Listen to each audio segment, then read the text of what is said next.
untuk mengatasi banjir itu nanam bambu. Kenapa bambu, Bah? Nah itu dia. Ini pertanyaannya biasa tapi luar biasa sebetulnya. Keunggulan bambu sehubungan dengan alam ada 3. Satu, bahwa bambu itu penghasil oksigen terbaik di dunia. Orang tidak makan, tidak minum, kuat berpuasa. Kalau tidak napas, Ada oksigen tidak bisa. nggak bisa. Makanan pokok manusia itu oksigen. Jadi itu keunggulan yang pertama, bambu itu penghasil oksigen. Nah, 3 akar itu menguatkan kepada tanah.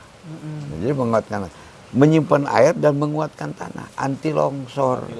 Di mana-mana terjadi longsor, tanahnya pecah, terjadi banjir. Nah, solusinya kenapa bambu?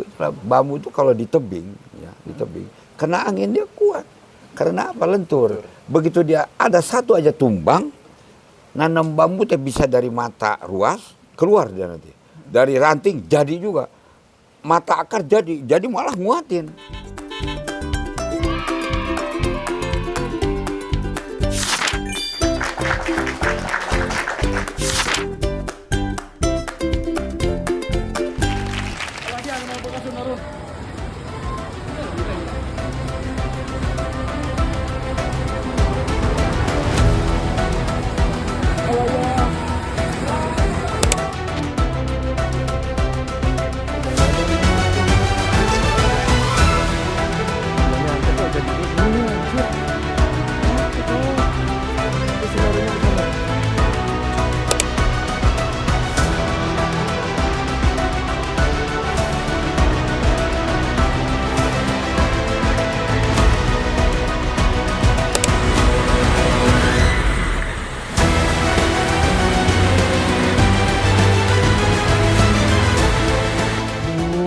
Kasihan juga ya.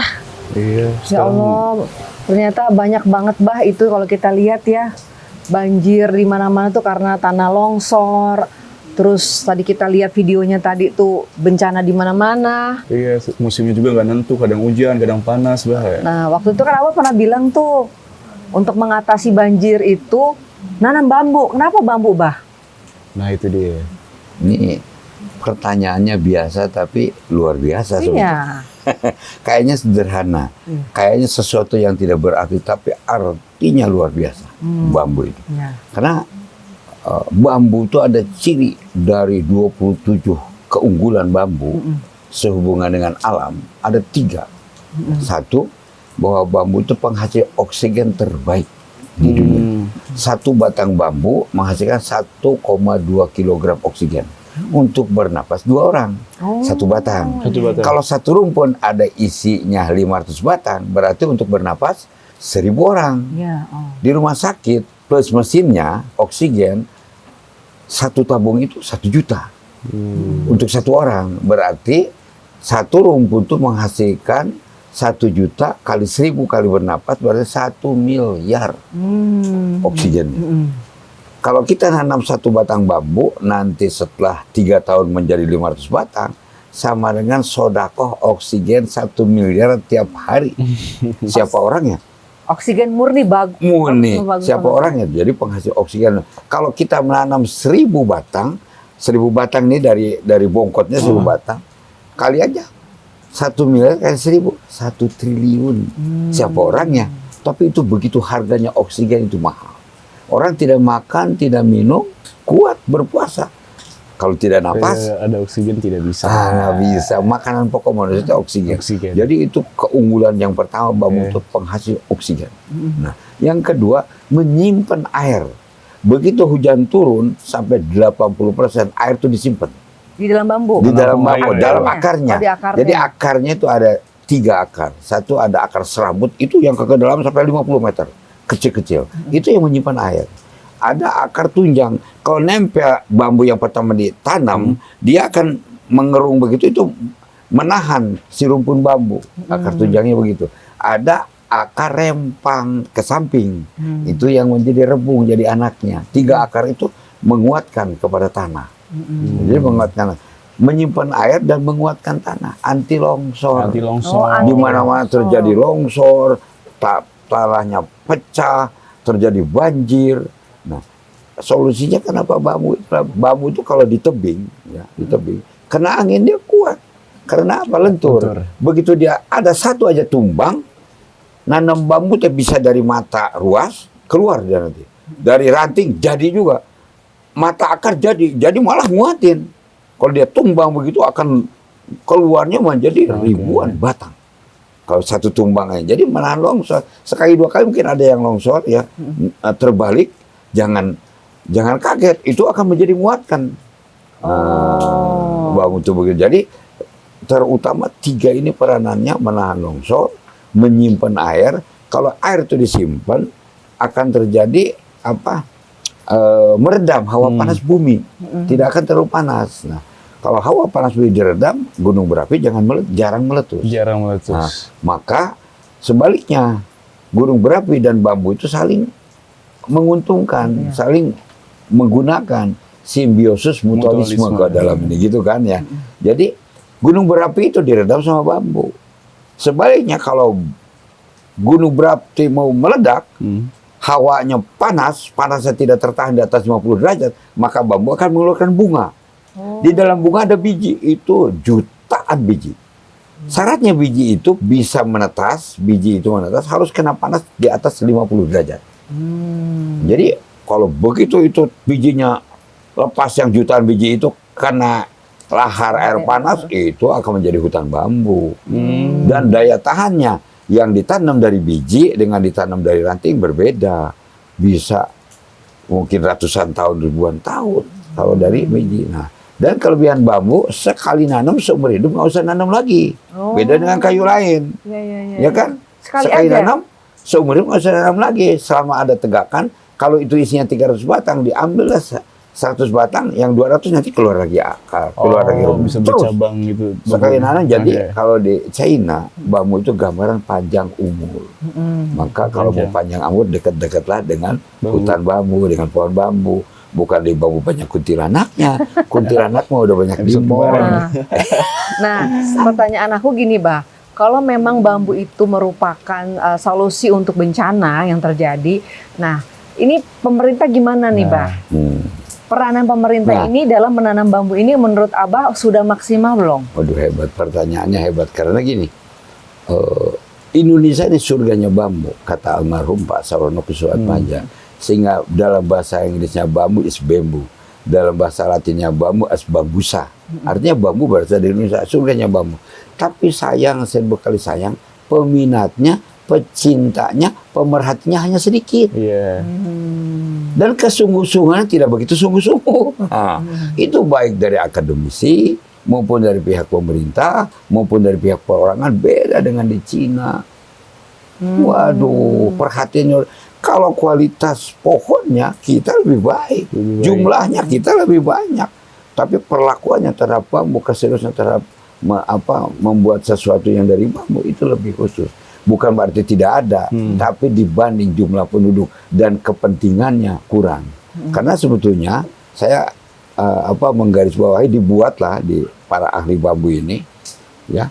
Bambu itu ada 3 kelompok. Satu, bambu landscape, bisa ditanam di hutan-hutan kota atau di kebun-kebun, cantik. Mana bambu nagin atau bambu botol, cantik. Kirisik sari, warna daunnya 3 warna, bayangkan ya. Ada bambu cemani, waduh cantiknya satu-satu, dan rumputnya tidak berumpun. Kalau cemani dan maragadani dia jalan tuh kayak bambu di Jepang kan. Bambu di Jepang, di Cina dia satu-satu. Nah itu di kita ada maragadani, ada cangkore, tidak tinggi, cuma 2 meter, paling tinggi 2,5 meter. Dia kalau ditanam di dalam kota, di dalam taman kota, cantik banget. Dan bambu juga bisa disiasati, bisa apa, dibuat bonsai. Bambu gede dipotong aja, udah disimpan di pot, dia tidak besar. Atau dikoding jadi pajangan. Jadi sekali lagi, ada bambu untuk landscape, untuk taman, ada 20 jenis. Ada bambu untuk pelindung. Itu ada ini yang di belakang kita ini, haur gereng. Bambu yang berduri ini untuk pelindung. Pelindung dari apa, Bang? Ada durinya. Dan segala macam. Termasuk yang kelihatan dan yang tidak kelihatan. Yang hawa-hawa ini ya, hawa tak terlihat ya. Bambu berduri. Jadi ada tablo itu di Gunung Galunggung. Ada toe di wilayah NTT, bambu toe berduri juga. ada haur gereng. Haur gereng itu di ujung kulon. Kalau ketebak berbunyi kayak macan. Kalau ketebak angin, karena dia berduri. Ada bambu haur cucuk, haur duri. Bambu cucuk di kita bambu cucuk. Terus ada pring ori. Bambu yang berduri ada 5. Itu biasa dijadikan bambu pelindung. Bahkan zaman dulu dijadikan benteng pertahanan untuk kerajaan-kerajaan. Dari bambu itu, Pak? Dari bambu. Bambu duri. Kalau haur gereng itu diameternya sampai ada yang 20 cm. Dan tumbuhnya rapat. Sampai begini kata orang tuanya, jangankan manusia, lalat aja nggak bisa lewat. Harimau aja takut Saking karena rapatnya, geremnya ya. lebih keras. Kalau ketiup angin geremnya keras. Nah, ada itu bambu pelindung, betung, bambu pelindung tinggi sampai 25 meter. Betung juga ada betung mayan, ada betung kekes, ada betung batu, ada betung sembilang, ada betung gulung. Itu pelindung. Haur, namanya haur, ya haur itu haur koneng, haur hejo, haur ampel, itu pelindung. Mudah ditanamnya. Bambu haur itu dipotong-potong aja, semeter, diruncingin, ditancap gitu, nanti keluar akar sendiri. Oh. Itu nanamnya Itu semua jenis bambu, Bah? Enggak. Semua? Enggak. Kecuali Cuma haur. Haur Haur aja. aja. Oh. Lebih mudah. Hauran. Haur, mentak haur tuh menggambarkan haur gede, haur gede. Nah, Haur. ada yang tengah-tengah, namanya bambu pelopor. Bambu yang bisa dibudidayakan oleh penduduk. Bambu tali untuk anyam-anyaman, hihid, asepan, boboko, tolong, kurani, kerajinan, alat-alat rumah tangga. Boboko itu tempat nasi, asepan itu tempat ngukus nasi, hihid itu tempat nyimlik nasi, kan gitu kan. Terus tolok itu tempat naro padi, bodak, taruh padi yang gede, cecempeh yang kecil, nyiru yang gede, tampir lebih gede lagi. Tuh ada tempat ikan, ada kandang ikan. Itu bambu, biasa bambu pelopor hanya 3 biasanya. 1 bambu gobong, ya, 2 bambu betung, 3 bambu tali, 4 bambu hitam, haur hitam. Bambu pelopor. Jadi ada bambu yang bisa dimanfaatkan dalam kehidupan keseharian. Nah, kalau untuk yang bencana ini, Bah, yang sedang terjadi ini nih, Bah, ya, itu kira-kira menurut Abah tuh lebih baiknya ditanam jenis bambu apa, Bah, untuk yang tadi menangani Untuk mencegah tebing bencana itu ini? tadi, tebing itu jenis pelindung dari yang kecil yang besar boleh, karena Namanya bambu apa, Bah? itu ada bambu galuh. Bambu Jadi galuh. akarnya itu gedenya segede batangnya. Batangnya dapat sini, akarnya segede batangnya. Itu bambu galuh. Ada bambu maragana nih, dia tidak besar, 4 atau 5 cm, tapi akarnya segede gitu. Dia jalan. Yang suka dipakai gelang bahar tuh. Nanti ada bambu cangkore, sama juga akarnya jalan. Ditanam satu terus nanti menguasai. Jadi mengikat tanah kan untuk tebing. Ya, untuk Nah, tebing. tapi untuk mata-mata air, dekat-dekat mata air kan banjir itu karena tidak ada tanaman. Iya. Disimpan lah Ditanamlah bambu itu pelindung. Bambu oke. pelindung. Misalnya kayak tadi itu haur gereng, pring ori, bambu cucik, bambu duri, tabur, tanamlah di gunung-gunung itu. Oke. Nah, terus kalau di kota-kota supaya tidak banjir, ya bambu yang landscape. Ya, mudah-mudahan dengan pengetahuan kita tentang Ya, bambu tentang solusi bambu. bencana ini bisa menggerakkan Iya. wilayah untuk segera menanam bambu agar mencegah bencana yang terjadi saat ini ya, karena marak sekali bencana terjadi saat ini ya, Bunda. mudah-mudahan obrolan kita ini menjadi manfaat untuk semuanya. Dan dari sekarang kita harus mencegah daripada mengobati. mengobati ya. Sampai ketemu lagi dari Anak Bambu di episode berikutnya.